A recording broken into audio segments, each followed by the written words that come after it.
The time is 12:03 and you're tuned into the mid-morning talk with me, Fazila Isaac on Salam Media. Don't forget our social media. You can engage with us on our WhatsApp 061 766 Facebook www.facebook.com/Salam Media, Twitter @Salam Media, and our online platform www.salammedia.com. Now, very important time of the year. It's the last term of the schooling year, as well as tertiary education. Everybody is busy with the examinations right now. So we know it comes with a lot of stress and, a lot of issues that come into play. So we are joined by Shuhaida Adams of Islamic Careline, who will be speaking to us about maintaining mental health during the exams. Assalamu alaikum, Shuhaida. Wa alaikum salam wa rahmatullahi wa barakatuh. And like you said, when you just introduced it, I just thought of the stress that people are going through, and many families, many parents relate to this. It's a big struggle, and exams are here to stay. It's a permanent feature of, I suppose, every generation. So it's such an important topic. How can we support our younger people? How can we support our children, the people that we know, people who are writing exams? How can we support them through this time, and how can they actually support themselves as well? So, what does this maintenance look like? Maintaining this mental health. What does this look like? What is it? How do we identify ourselves being in a good mental space during examination? Okay, so with exams, I know educators often talk about the final exam is basically a build-up from the entire year. And if we look at our mental health, it's also a build-up, it's accumulation of the basket of coping skills that the child has. So if they have coping skills to cope with things like stress, to cope with crisis moments, to cope with anxieties, then mental health maintenance will not be too difficult for them. If they have excellent support services, things will go well for them. People have to realize also that your mental state does affect your performance, your academic performance, your social performance. All of that is connected. So if you have a child who is naturally very stressed out child, a child who is exposed to a lot of difficulties, a child who doesn't have family support, they are most likely going to struggle during this time. So I wonder if I can take a few steps back and just look generally at how to maintain your child's mental wellness. So even from the beginning of the year, as they are starting school, as they are going through the year, being there for them, staying on top of what is required of them, their academic performance, know where they are struggling, helping them through the areas that they are struggling, so that when you come to this final last exams, it's not something extreme for them, that it's do or die kind of a moment, or it's the first time that they're actually applying themselves, because it's a very short period of time. Also, some people are only writing exams of about 2 to 3 weeks. It's a short period of time. So if you're going to only start applying yourself now, or start studying for the entire year, it's a big risk, and it's a great amount of pressure and stress that a young person, oftentimes it's too much to bear. So you will find then, of course, that there's the burnout, there's the moods, the difficulty in coping with just the daily tasks, daily routine. You'll find oftentimes, especially we've noted with university students, this is a time when they are prone to other self-harm behaviors. Some students, they do attempt, there's some suicidal tendencies that can come through because of the pressure of this exams. So it starts from very early on, and especially with parents, when you're raising your child, I know educators will give a similar message also. From young, start instilling positive study methods. Look at study methods that works for your child, because nowadays we do realize children have different study methods. So teach your child to study. That's one of the greatest skills they can learn in education, is learning how to learn. So from a young age, if your child builds up that academic confidence, they will be able to face exams with confidence. So it starts from young, and that of course requires quite a bit of parental involvement as well. And there's a lot of stumbling blocks. Sometimes you hit, you hit a thing that's something that doesn't work, or your child may have a slip up or that kind of a thing. But just to persevere through it. So you're building your child up to this final exam so that it's not entirely so intense during this time. So academic confidence is a key factor that we want to build with children. Then know your child and their character and how they are. Oftentimes, what we find is that a lot of young people, they have the capacity, they have the capability, but the messages they are telling themselves, the messages that's running in their mind is that things are too hard. This exam is too hard. I'm going to fail. I can't do it. I'll never remember everything. There's a lot of negative messages which then affects their performance during the exam. We have young people who work themselves, who display so much anxiety during the exam that even though they have prepared, they have covered all their content, they are ready to start the exam, but once they're in it, there's so much difficulty going through their mind that they are unable to perform during the exam itself. So know your child already from before the exam starts and have a build up towards this so that it's not so intense. And if there are certain anxieties, or if your child is struggling with their self-esteem in general, you can put some measures into place to address it before we even get to the exam so that they are a little bit more confident and they are able to at least manage a bit of the anxieties and manage the negative self-talk that occurs during this exam. So it's quite critical to again be very involved. Have an idea also where your child stands academically. And your child can also be active in this in terms of looking at their marks, looking at how is the final report going to be graded, how is a promotion going to be graded. Is everything resting on this one exam? Does it count for 75%? Does it count for 50% of the exam? Do you know the previous assignments, previous tests, etc., etc.? How exactly is this exam going to influence your pass in your report? So again, if you are involved and if you are at least looking at reports and you have an idea of how you are performing through the year, gives you a good idea of where you stand with this exam.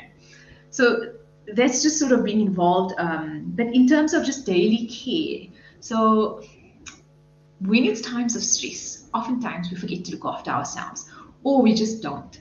We just don't think it's so important.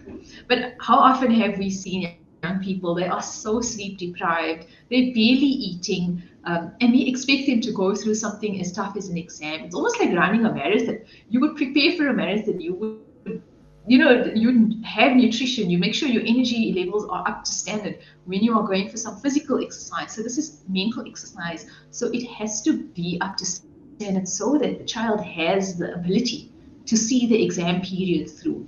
And this is something that requires maintenance. So throughout the exam period, you would need that your child needs to at least have enough amount of sleep. They have to have nutritional meals. It's unbelievable just how important nutrition is when doing mental exams, mental exercise, mental work. So it's quite critical. And oftentimes, what we find is our students, especially our older students, they stock up on junk food to pull them through long study sessions. But of course, nutritionists have found that it's a lot more effective to have nutritional, healthy food to pull you through those long study sessions or to pull you through long exams, or early exams or late exams, however long it goes. So it's something critical that a lot of people do not focus on, but nutrition is absolutely key to making it through and to have to support yourself through this exam. So, there's so many issues that come into play when you think about the examination, and also there's just the natural stress that comes with it. How can you differentiate between having normal exam stress and just not being in a mentally positive state, or a healthy mental state? How would you differ? Okay, so let's look a bit at the effects of normal exam stress. Look, I think we've covered before previously talking about levels of healthy stress, which sort of motivates somebody to perform. It's normal. It doesn't hold them back in any way. It doesn't have extremely negative consequences in terms of their health, in terms of their social interactions, in terms of how they feel about themselves. A little bit of stress is good. because there is a bit of pressure. I mean, we can't take that away from the nature of the exams. So it is there. But when a child is, when you can pick up an extreme, so there's extreme moods perhaps, or there's absolute stress and anxiety where it's causing things like stomach aches, it's causing, they constantly want to go to the toilet all the time, they're becoming sick, their moods, they are not able to sort of regulate their moods during this time. Their interactions maybe with family members, it's just extremely stressful. Some people will lose a lot of weight, some people will gain weight. You can see their eating habits, their sleeping habits. There's absolute tension that is withheld. So have a look at that. And if you're observing this in your child, then know that perhaps there's a bit of more severe stress and they may need help. What we also find is a lot of younger people, especially our adolescents going to high school, they possibly have been struggling through the year, but they haven't reached out for help. They don't want people to know how they've been struggling. And so when they come to this moment, it's a great burden to bear, to try and pass the entire year's work, having struggled throughout the year.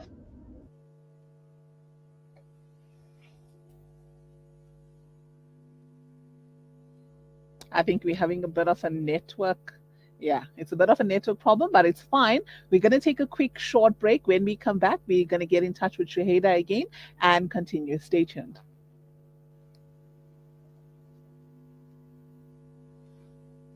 Devastating floods in Pakistan have washed away villages, claimed the lives of more than 1,000 people, damaged nearly 1 million homes, and left over 33 million people in desperate need of help. As the catastrophe unfolds, Islamic Relief is on the ground, reaching people with life-saving aid. Our team are working tirelessly to deliver food and shelter. Your support is urgently needed now to help save more lives. Donate now to Islamic Relief. For a long time, we've lived in a centralized world, where institutions held the all-important data and confirmed all transactions. Those times are over. Welcome to Libertas Group, a blockchain development company boasting an ecosystem that continually redefines the way we do business. Our blockchain is decentralized, making it immune to hacking or alteration, putting the power back in your hands with no middleman so you can focus on the growth of your business. Libertas, the simplest investment choice you'll make. Kids these days are smart, and when you're competing for their attention against their smartphones, you need to make smart choices, like using Sunfoil triple refined pure sunflower oil in every meal you make. It's naturally cholesterol-free and approved by the Heart and Stroke Foundation as part of a balanced eating plan. So whether you're cooking, frying, or baking, you get the great tasting results that'll get their attention faster than the latest app. And if that doesn't work, change the Wi-Fi password. Sunfoil. Now we're cooking. For every child who lost a parent. For every refugee who lost their home. For every community without water. For every person searching for a way to give, Africa Muslims Agency has been at your service for 35 years, connecting hearts and changing lives. Thank you for helping us to serve the needy since 1987. Support our journey by donating to Africa Muslims Agency as we commemorate 35 years of empowering, educating, and inspiring. With so many investment options today, it's only natural that you might feel a little confused which route to take. Should I buy shares or should I invest in gold bullion? Randery Jewelers now brings you the Zahab coin, an alternative to the Kruger Rand. The Zahab coin, a solid wealth protector in its purest form of 24-karat gold, is the safest way to protect your wealth. So don't just sit there and watch your paper money depreciate. Change to gold. Call Randery Jewelers now at 031 202 4701 or visit www.rjcoin.co.za, situated at 151 Essenwood Road, Musgrave, Durban. Randery Jewelers, the family name you can trust. Breaking stereotypes, moving boundaries, joining hands. Salam Media.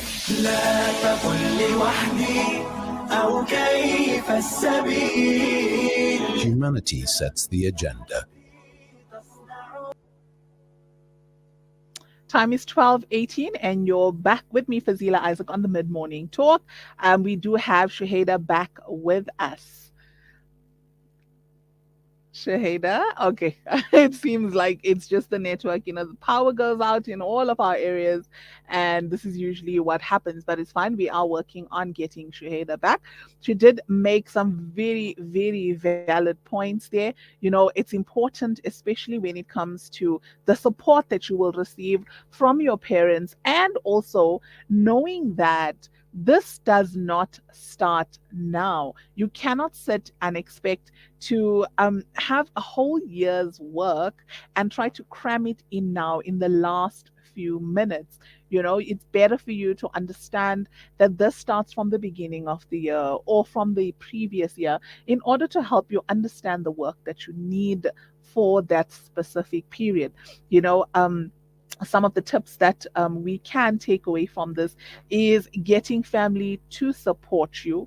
All right, so the support coming from your parents, coming from your siblings, etc., to allow you that space in order for you to understand and work on what you need to do. Secondly, don't cram all of your work all at once. This is really, really a recipe for disaster. You are in class for an entire year, so you need to pay attention to the work that you have for the entire year, as opposed to just coming towards the end of the year and wanting to now learn everything that you have been doing from the beginning. We do have Shuhaida back with us. She will be joining us telephonically, just to continue on this. Shuhaida, you with us? Yes, I am. Okay, great. So before the break, before we lost you, we were speaking about, ways to differentiate between normal stress, normal exam stress, and a mentally unhealthy space when writing examination. How can we make this difference? Okay, so like I said earlier also, we look at the child's reactions, how they are coping, and how they're responding to you, how they're responding to the environment around them. So if the mood regulation is very much off, and of course you know your child, so you would know what would be normal and what would not normal. If there is, for your younger children, constant crying, fighting, aggression, perhaps extreme refusal to want to even do work. For your older children, absolute withdrawal, or you can see that perhaps they are eating a lot more, eating a lot less, or sleep is entirely affected, or they are getting sick, etc., then you would know that this is a bit of a problem and they seem to be struggling. Like I said also earlier, normal healthy stress, it motivates people, it drives people to perform, it gives a little bit of extra energy to be able to, put in that extra effort. So just know your child and look out for what you can see they are struggling with. Be careful also for older children in terms of self-harm, in terms of when children are also withdrawing, or when they say that, everything is fine. Just be careful that perhaps they are not hiding things, or they are not distracting themselves and actually not focusing on the enormity of the final exams that they are facing. So do a little bit more in-depth connecting with your child, asking them how things are going. Look at what's the plan and what's the plan for coping with exams. So talk to them. As you can see also, as a parent, you would want to be more connected with your child, especially during this time, so they would feel they can trust you. I think I spoke a little bit earlier about some people who feel, younger people who sometimes don't want to say that they are coping. That they are struggling. So one of the things you want to inculcate in your child from a young age also is to let you know when they are struggling from the beginning. So when we're falling back a little bit already, early in the year, to let you know, so that you can also be quite aware that your child is maybe struggling with Section A, Section B, whatever the case may be. What can you do to help them? Perhaps you need to just spend a little more time with it, or you may need to go send it for tuition or spend more time with a teacher. Perhaps it's not necessarily a learning matter, but it could be something social that's happening in the classroom that's preventing them from learning effectively. So stay connected to what your child is going through. And then the support that you offer. So be also, of course, aware that it's a trying time. It's a stressful time. So perhaps if it's possible, if you can excuse them from certain chores, if you can help them through with helping them with some physical things that they may require. So instead of them, doing the physical chores, etc., perhaps you can help them with that. Stay connected with them. And then if there are other children in the home who are maybe not writing exams, or if there are other adults in the home, try not to disturb your child. So give them that space to study.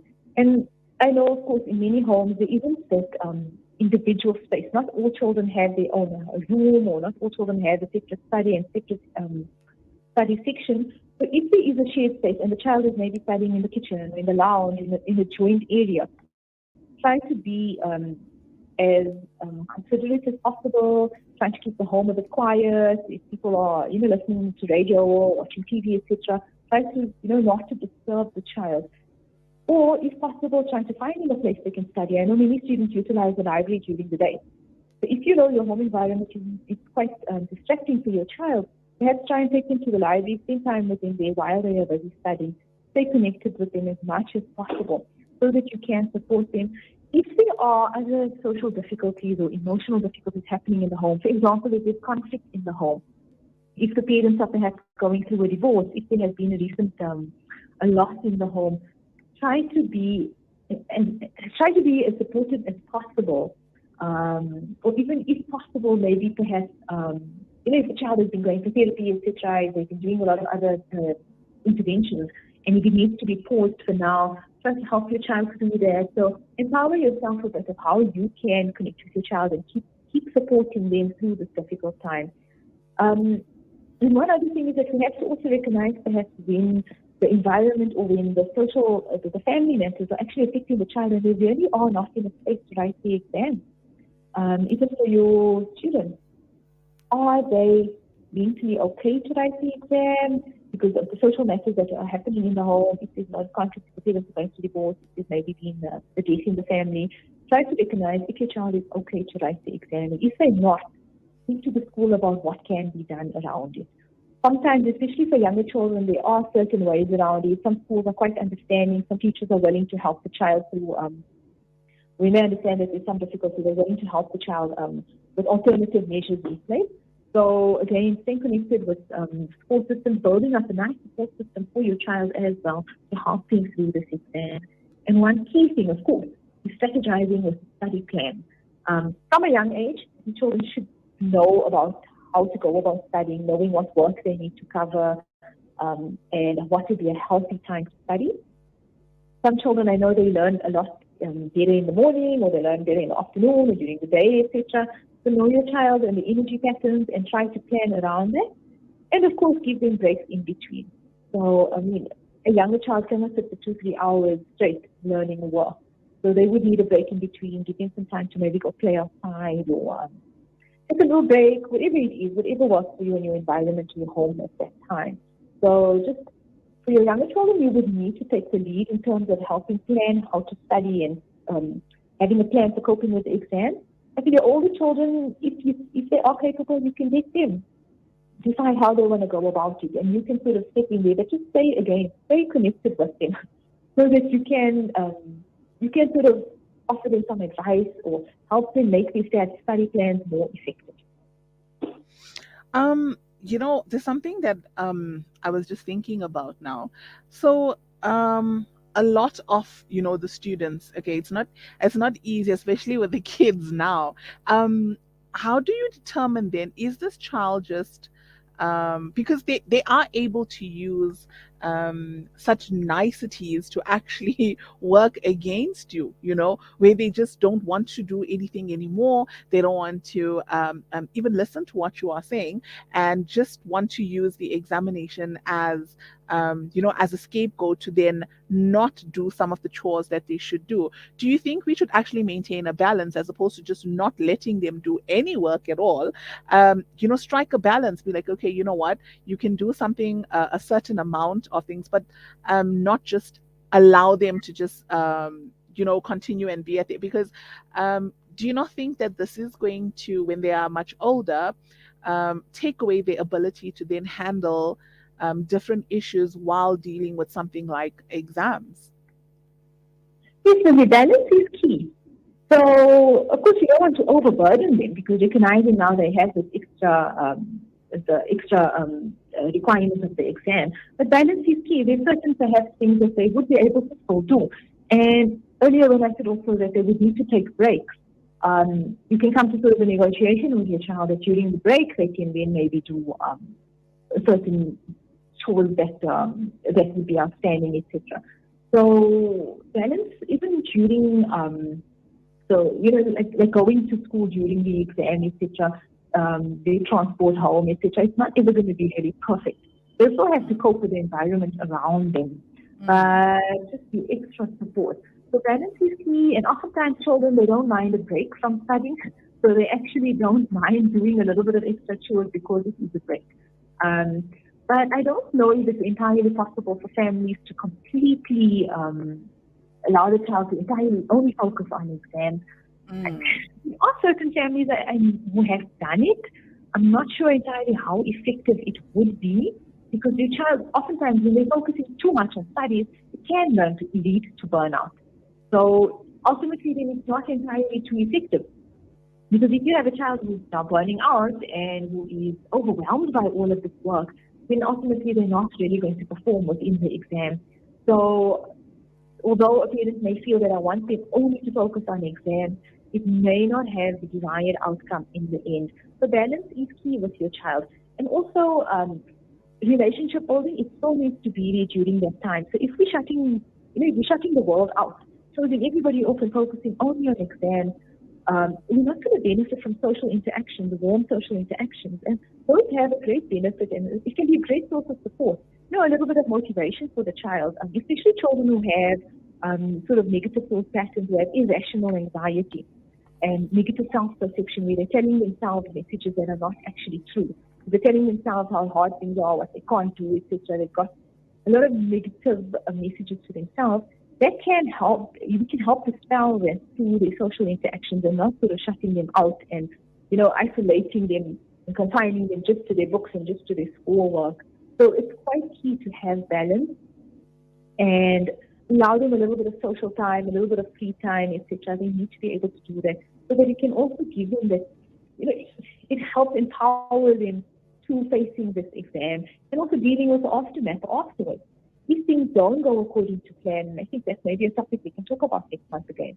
If your child does not perform according to how they expected to perform, then how can we deal with that afterwards, after the exam, once the child gets the results? How do you as parents deal with that? It's a topic we can talk about later in the year when the reports are coming out.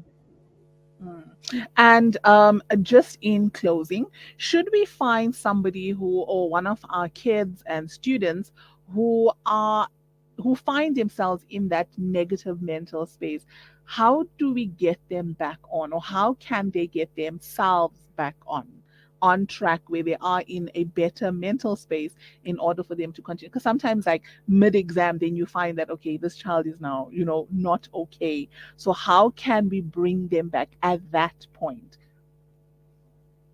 It's a bit tricky to suddenly shift somebody from negative to positive. However, as a parent, it's just, again, being connected to your child and offering them a lot of support, a lot of encouragement, that love that your child desperately needs at that time, the positive affirmations that they desperately need, reminding them also, look at what they've accomplished, look at what they've done. You can go back to some old work that they've done where they did really well, or something that they're proud of. That possibly it can help. If you need to set a session of one or two sessions with a therapist, that can go a long way as well, just helping to motivate the child. And oftentimes children have this because they are overwhelmed. There's just too much work and they are not sure how things are going. So if we can sort of break things down and make things a bit more manageable, children feel like there's a little bit of hope for them in the end. There's a little bit of hope through this exam. So offering them some form of hope, know your child also, know what works for them, what kind of motivation works for them. What do they not really believe? So try and give them messages that they can believe. If you have a relationship of trust, your child can trust you, then oftentimes they will believe when you're motivating them.